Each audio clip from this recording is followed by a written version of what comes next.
सुख और दुख की लत ही हमारे जीवन में उदासी, खालीपन का कारण बनती है।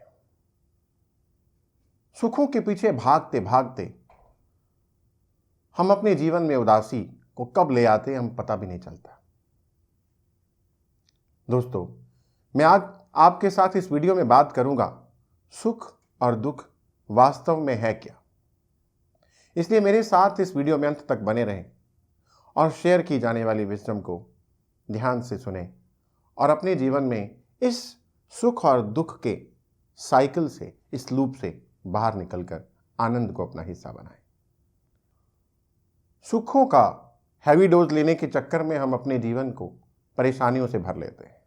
अनिवार्य सुखों के पीछे भागते भागते हम अपने जीवन में कब उदासी, परेशानी, अकेलेपन को, खालीपन को ले आते हैं हमें पता भी नहीं चलता। दोस्तों, सुख और दुख है क्या, पहले ये समझते हैं। सुख और दुख दो उत्तेजनाएं हैं, दो फीलिंग्स हैं जो हमारे शरीर में हमारे ब्रेन के द्वारा रिलीज किए गए हार्मोन्स की वजह से पैदा होती हैं। अगर हमारा मस्तिष्क कुछ ऐसे केमिकल्स को रिलीज करता है जैसे डोपामिन, सेरोटोनिन, ऑक्सीटोसिन, एंडोर्फिन इत्यादि, जिन्हें हैप्पीनेस हार्मोन्स भी कहा जाता है, तो हमें सुख का, प्रेम का, खुशी का अनुभव होता है। और इसके विपरीत यदि हमारा मस्तिष्क कॉर्टिसोल, एड्रेनलिन इत्यादि रसायनों को हमारे शरीर में बनाना शुरू करता है, ये न्यूरोकेमिकल्स बनाता है, तो हमारे शरीर में, हमारे जीवन में हमें दुख, पीड़ा, खालीपन, उदासी का एहसास होने लग जाता है। तो ये दोनों ही चीज़ें केवल उत्तेजनाएं हैं, केवल हमारे शरीर की प्रतिक्रिया है। सो सुख और दुख वास्तव में इन्हीं न्यूरोकेमिकल्स की वजह से फील होने वाला इमोशन है, फील होने वाली अनुभूति। ये सुख और दुख वास्तव में एक एडिक्टिव नेचर के होते हैं। मतलब ये जो हार्मोन्स हम रिलीज कर रहे हैं, जिनकी वजह से या तो हमें सुख की अनुभूति होती है या दुख की, they are addictive in nature.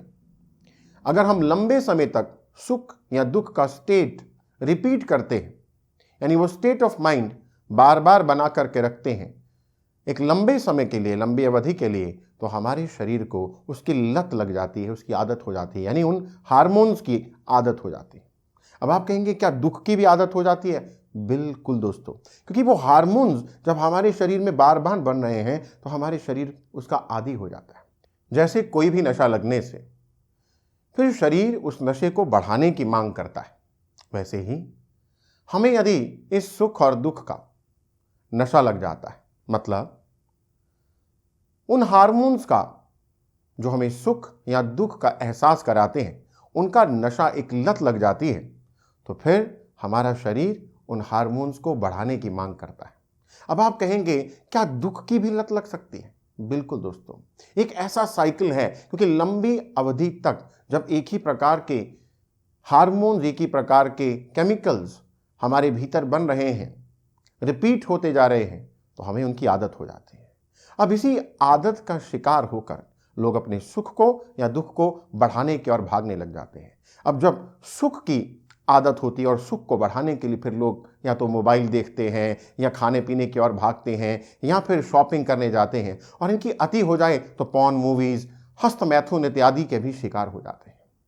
और यदि दुख की बात करें तो दुख को बढ़ाने के लिए लोग फिर खबरों में, अखबारों में, न्यूज़ चैनल्स में सनसनीखेज खबरों को ढूंढते हैं, उनको पढ़ते हैं, उनको दूसरों को सुनाते हैं, शेयर करते हैं, या फिर दूसरों की कमियां निकालकर उनकी कंप्लेंट्स करते हैं, या फिर और नहीं तो अपने ही पास्ट की दुखद घटनाओं को याद कर, उनको इमेजिन कर, उनको दोबारा फील कर अपने आप को दुख देते हैं। दुखों का हैवी डोज होने से इंसान को छोटे छोटी खुशियों में खुश होने का जो एहसास है वो बंद हो जाता है, और सुखों का हैवी डोज होने से इंसान अपने आप को मेंटली, फिजिकली और फाइनेंशियली टॉर्चर करने लग जाता है। और बड़ी बड़ी कंपनीज तो शायद यही चाहती हैं कि हम इस विशेष साइकिल में फंसे रहें और इसमें से निकलना बहुत मुश्किल हो जाता है दोस्तों। ये भी एक लत है, एक नशा है, चाहे दुख का ही क्यों ना हो। अब इस साइकिल से बाहर कैसे निकला जाए और इस साइकिल के परे क्या है, तो समझते हैं सुख और दुख के पार क्या है। वो है आनंद। आनंद जहां सुख और दुख नहीं है। यहां पर हम सुख और दुख के केमिकल्स से मुक्त होते हैं, स्वयं को उन रसायनों से अलग परे ले जाते हैं। वैज्ञानिक भाषा में बात करें तो इसे होम्योस्टेसिस की स्टेट कहा जाता है, जहां पर आनंद है, ब्लिस है। अब दोस्तों इसे पाया कैसे जाए, तो इसे पाने के लिए अभ्यास की जरूरत है। इसे पाने के लिए आपको वर्तमान मोमेंट में यानी प्रेजेंट मोमेंट में रहना है, और वो भी निष्क्रिय होकर के, जहां आपको प्रेजेंट मोमेंट में होकर के कुछ नहीं करना है। परंतु शुरू शुरू में आपका मन बीच में आएगा, आपका शरीर रुकावट बनेगा। बस वहां पर शरीर में यदि कोई खुजली हो रही है, शरीर में यदि कोई ऐंठन आ रही है, कहीं खिंचाव हो रहा है, तो अपने ध्यान को किसी एक जगह एकाग्र करना होगा, और वो है आपकी नाक से अंदर आने वाली और बाहर जाने वाली श्वास। यदि बस आप अपने इस ब्रेथ को ऑब्जर्व करने में लग जाते तो आप प्रेजेंट मोमेंट में हैं और आप कुछ नहीं कर रहे हैं। बस देखते जाइए, श्वास अपने आप चल रही है, इसके लिए आप कोई प्रयास नहीं कर रहे। You are not doing anything, just इसको ऑब्जर्व करिए साइड पे होकर के, और धीरे धीरे शरीर रिलैक्स हो जाएगा। फिर मन आपको ऐसे ऐसे विचार, ऐसी ऐसी पुरानी यादें, ऐसी ऐसी घटनाएं, ऐसी ऐसी चिंताएं आपके सामने लाएगा। किसी भी विचार को भगाने का प्रयास ना करें, किसी भी विचार से मुक्त होने का प्रयास ना करें, इरिटेट ना हो कि आज बहुत से विचार आ रहे हैं। बस उनको भी जैसे सड़क के किनारे खड़े होकर ट्रैफिक को देखते रहते हैं और ट्रैफिक निकलती जाती है, उन विचारों की ट्रैफिक को ऐसे ही निकल जाने दें और फिर से अपने श्वासों के साथ लगे रहें।